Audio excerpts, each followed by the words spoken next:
Ito si Ben nagtatanggal ng ano ngayon, ng bunga ng kalamansi nila. Ayan o. Verde naman yung dahon. Yan kasi tinatanggal talaga nila yan para mabilis mag sanga.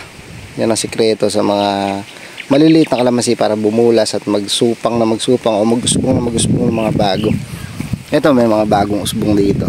Yan o, yung nasa ilalim na yan. Ilang araw ang patubig mo dito ang interval? 3 days po. 3 days. Sobrang init. Pag sobrang init. Okay. Ano? Pero ilang araw mo na itong napatubigan?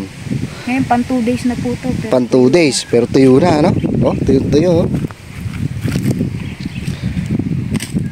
Dito tayo ngayon ulit mga kagri sa isa nating kliyente rito sa Kuya po, Nueva Ecija. Ito yung dinala natin na seedlings dati na nakatanim po doon sa medyo gulod o yung medyo mga slope na lupa, yung farm niya. Ito po yung kay Sir Boyet. At ito 500 pieces po na kalamansi ito. Yan o, yung medyo maraming iba-iba ang latag ng lupa niya dito. Mapasin nyo may mga gulod-gulod. Ben, may mortality na ba ang ano mo? May patay na ba yung kalamansi? Ala pa. Kahit isa. Wala. Ayos. 520. Walang. 520 pa rin po. Oo. Ayun. Buhay na buhay. Ayun. Ayos. Yan mga kagri, wala daw namatay pa dito kahit isa sa tinanim nila. Kasi nga, niland prep muna to. Inayos yung mga daan tubig bago nagtanim. Kaya nung nagtatanim sila, ito yung diskarte na tinuro natin kala Ben na nung una kayo nagtanim, 80 puno muna yung una. Opo. Tapos tinubigan nyo muna yun. Opo. Tsaka kayo uli nagtanim.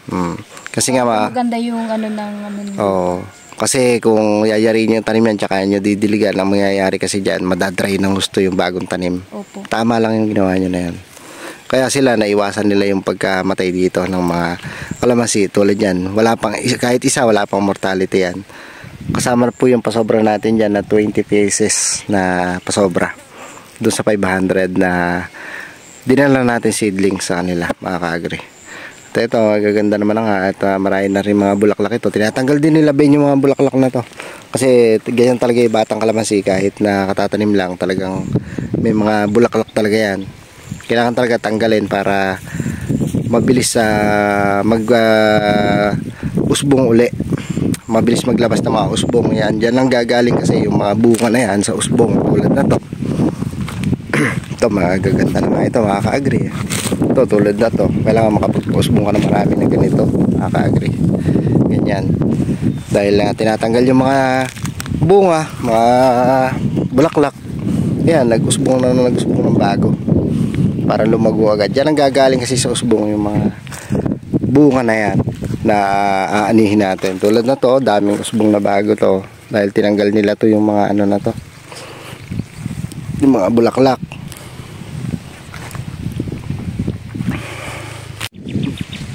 Ito mga ka-agri, 2 months na po buhat nung tinanim itong kalamansi nila Sir Boyet. At dito sa Kuya po talaga naman itong tinamnan niya talaga naman trial pa. Pero kahit na lang ganoon, napanatili pa rin naman yan na verde yung kalamansi niya at hindi nalangot na kasi every 3 days naman pa 4 days, 3 days talagang mabilis mo tayo mga kagri. Kaya tayo lagi natin pinapanood sila na magpatulog matalas. Maganda naman yung source ng tubig nila dito, submersible na didos 2 inches na yung may tangke po na yun sa may mangga yun yung gamit at malakas naman yan. Kung makikita nyo nga sa ibang vlog ko dito nung dinala natin na seedlings ito, Sir Boyet, talaga naman malakas yung patubig din nila.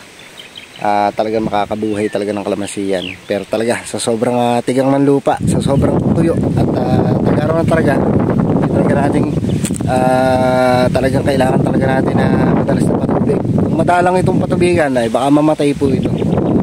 Na mga 15 days, 20 days ang ulit nako. Baka marami ng patay ito.